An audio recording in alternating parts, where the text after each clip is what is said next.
আসসালামু আলাইকুম। Technical trading tips BD চ্যানেলের পক্ষ থেকে মার্কেট আপডেটে সকলকে জানাই স্বাগতম। প্রিয় ভিউয়ার্স, আশা করি সকলেই শারীরিকভাবে ভালো আছেন। মনটা আসলে খারাপ হওয়ার কথা, সকলেই মন খারাপ হয়ে গেছে। মার্কেট আমাদের আজও নেগেটিভ একটি মুভমেন্ট দিয়ে দিন শেষ করেছে। আমরা গতদিন দেখেছিলাম মার্কেটের আমরা 30 পয়েন্ট মাইনাস হতে, আজকেও আমরা দেখতে পেলাম যে মার্কেট থেকে 40 পয়েন্ট মাইনাস হয়ে গেছে। তো আসলে এই অবস্থান থেকে আসলে মনটাকে স্থির করা, ভালো করা কোনো ক্রমেই সম্ভব নয়। বড় আকারে পতনের পরে মার্কেট একটু পরিবর্তনের দিকে যাচ্ছিল। আমরা দেখতে পাচ্ছি আবারও মার্কেট 2 দিন নেগেটিভ। তাই বেশি কথা বলবো না, আমরা বর্তমান মার্কেটের টেকনিক্যাল অবস্থানটা দেখে ভিডিও শেষ করব। চলুন আমরা সরাসরি মার্কেটের মূল আলোচনায় চলে যাই। আমরা আজকে দিনের শেষে দেখতে পাচ্ছি আজকেও 77টি শেয়ার পজিটিভ হয়েছে, 260টি শেয়ার নেগেটিভ। 55টি শেয়ারের কোনো পরিবর্তন না হয় 40 পয়েন্ট মাইনাস করে 5086তে মার্কেট অবস্থান করছে। আমরা দিনের শেষে লেনদেন দেখতে পাচ্ছি 394 কোটি টাকা। আমরা লেনদেন অনেক আজকেও হারিয়ে ফেলেছি, 67 কোটি টাকা আমরা আজকে মাইনাস হতে দেখলাম। গতদিন ছিল 461 কোটি। গতদিন ছিল আমরা দেখেছিলাম 7 কোটি মাইনাস হয়েছিল, আজকে 61 কোটি মাইনাস হয়েছে। আমরা যদি সেক্টরগুলোকে দেখি, সেক্টরগুলোর অবস্থা ম্যাক্সিমামই সেক্টর নেগেটিভ হয়েছে, সেক্টরের শেয়ারগুলো নেগেটিভ হয়েছে। আমরা এর মধ্যেও টপ 5 এর ভিতরে যে সেক্টরগুলো উঠে আসতে দেখেছি সেগুলো দেখতে পাচ্ছি যে ইন্স্যুরেন্স, টেক্সটাইল, ফার্মা, আইটি এবং ফাইন্যান্সিয়াল। তো সেক্টর নিয়ে আর কথা বলছি না। বর্তমানে আপনারা দেখেছেন ডিভিডেন্টের সময় এই সপ্তাহটি, মাসের শেষ সপ্তাহ আমাদের চলমান, এই সপ্তাহটি ডিভিডেন্টের একটি মৌসুম চলতেছে। তাই আপনারা দেখেছেন মার্কেটে কোনো শেয়ার ডিভিডেন্ড দিয়েই পজিটিভ হচ্ছে, আবার নো ডিভিডেন্ড দিয়ে পজিটিভ হচ্ছে, আবার ডিভিডেন্ড দিয়েও নেগেটিভ হয়ে যাচ্ছে। এই মার্কেটের গতিবিধি বোঝা এখন বড় মুশকিল হয়ে উঠেছে। তাই অধিকার কথা বাড়াচ্ছি না, সরাসরি আমরা আজকে ক্যান্ডেল এবং তার অবস্থানটা দেখব। দিনের শেষে আমরা যে ক্যান্ডেলটি দেখতে পাচ্ছি গত দিনের মতো এটিও দেখতে পাচ্ছি আমরা বেয়ারিশ একটি candle, bearish inverted pin bar candle. ক্যান্ডেলটিও আমরা দেখতে পাচ্ছি গত দিনের মতোই, তার শ্যাডোটি ওপরে শ্যাডোটি গত দিনের থেকে আরও কম হয়েছে। দিনের শেষে যে মুভমেন্টটি দিয়ে শেষ করেছে সেখানে বেবি ক্যান্ডেল হলেও তার বেয়ারিনেসটা আমরা এখানে বেশি দেখতে পাচ্ছি। সেদিক থেকে ক্যান্ডেলটি নেগেটিভ। তারপরেও বলবো ক্যান্ডেলটি কনফিউশন, কারণ ছোট একটি ক্যান্ডেল, পূর্ণাঙ্গ ক্যান্ডেল হয় নাই।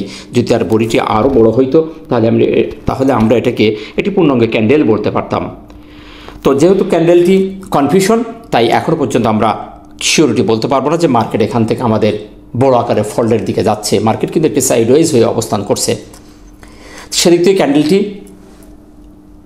কনফিউশন, একটি বেয়ারিশ পিনবার ক্যান্ডেল।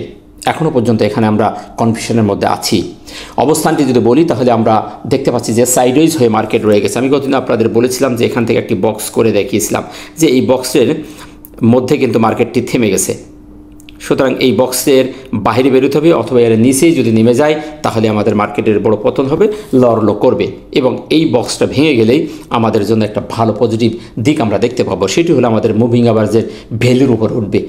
গতকালকে আমরা দেখেছিলাম সেই ভ্যালুকে টাচ করে নেমে এসেছে, আজকেও সেই ভ্যালুকে ওভারকাম করতে পারি নাই। তো সেদিক থেকে অবস্থানটি এখনও সাইডওয়াইজের মধ্যে রয়ে গেছে। আমরা যদি সাপোর্ট দেখি তাহলে আমাদের সাপোর্ট ইম্পর্টেন্ট যে সাপোর্ট 5044, আমি এর আগেও বলেছি যে এই এলাকাটি 5044-এর আশপাশ আমরা যদি দেখি তাহলে আমরা এখানেই দেখতে পাবো যে 5044-45-এর এখানে আমাদের একটি সাপোর্ট আছে। এই 2 দিনের ক্যান্ডেলকে নিয়ে আমাদের সাপোর্ট এবং রেজিস্ট্যান্স আমরা এখন দেখব। এই বক্সটার বাহিরে মার্কেট বেরিয়ে গেলে আমরা একটা স্টেপ ভেঙে বেরোবো এবং মুভিং অ্যাভারেজের ওপরে আমাদের বেরোতে হবে।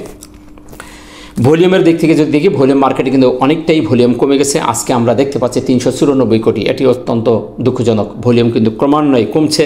গত 2 দিন আমাদের ভলিউমটা একই জায়গায় স্থির ছিল, আজকেও আমরা ভলিউম কমতে দেখেছি।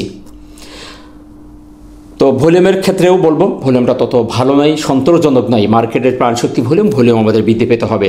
মার্কেটকে এখান থেকে ভালো একটি মুভমেন্টে ভালো একটা রান করতে হলে ভলিউমের বিকল্প কিছু নেই। সেটি হিস্টোগ্রাম অ্যানালাইসিস দেখি তাহলে আমরা এখানে দেখতে পাচ্ছি যে মার্কেট 2 দিন নেগেটিভ হয়েছে, কিন্তু তার বারগুলো এখনও পর্যন্ত গাঢ় লাল হয়নি। গতদিন আমরা দেখেছি ভলিউম কমছে, বারটাও ক্যান্ডেলস্টিকও লাল হয়েছে, কিন্তু আমরা এর মধ্যেই এই বারগুলো এখনও পর্যন্ত কালার ধরে রেখেছে। সেই দৃষ্টিকোণ থেকে এই জায়গাটি আমাদের এখনও পর্যন্ত পজিটিভ আছে। তবে আমি বলেছি যে এই জায়গাটিকে কিন্তু আমরা একবার ঘুরিয়ে এসেছি। যেমন যদি বলি 6 অক্টোবর আমরা এই লেভেল থেকেই আমরা আবার পুনরায় মার্কেট নেগেটিভ হতে দেখেছি। তাই এই জায়গাটিকে জন্য আমরা দেখব যে এখান থেকে মার্কেট আমাদের সবুজ বার ক্রিয়েট করতেছে কিনা। এখনও পর্যন্ত মার্কেট কিন্তু আমাদের ক্লিয়ারেন্স দেয় নাই, কনফিউশনের ভিতরে রেখেছে। আমরা দেখতে পাচ্ছি প্রাইস অ্যাকশন আমাদের মার্কেটে এখনও পর্যন্ত ছোটো ছোটো ক্যান্ডেল দিচ্ছে।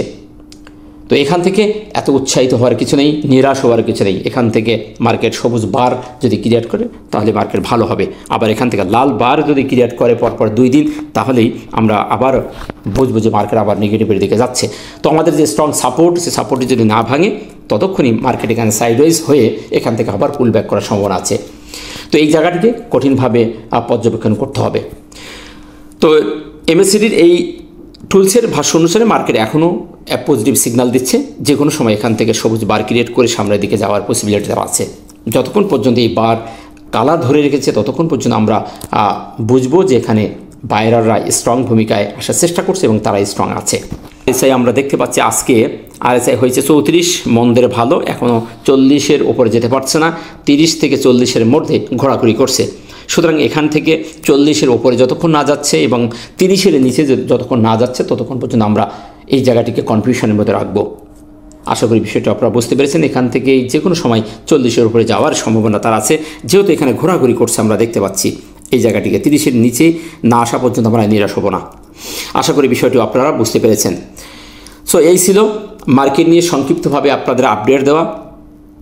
সামারি হিসেবে বলবো, মার্কেট এখনও পর্যন্ত কনফিউশনের মধ্যে আছে, একটি বক্সের মধ্যে আবদ্ধ হয়ে আছে। আমাদের মুভিং অ্যাভারেজ খুবই নিয়ার চলে এসেছে। সেটি আমাদের মুভিং অ্যাভারেজটি আমাদের সাপোর্ট রেজিস্ট্যান্স হিসেবে কাজ করে, আমাদের এখন বর্তমান রেজিস্ট্যান্স হিসেবে কাজ করতেছে। সে খুবই সন্নিকটে চলে এসেছে। যে কোনো সময় এখান থেকে একটা মার্কেট পজিটিভ হলেই এই মুভিং অ্যাভারেজ ভেঙে মার্কেট বেরিয়ে যাবে। সেদিক থেকে আমাদের জন্য একটা প্লাস পয়েন্ট হতে পারে।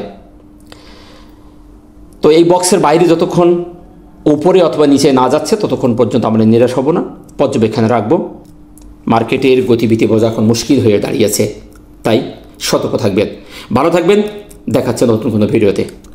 আসসালামু আলাইকুম ওয়া রাহমাতুল্লাহ।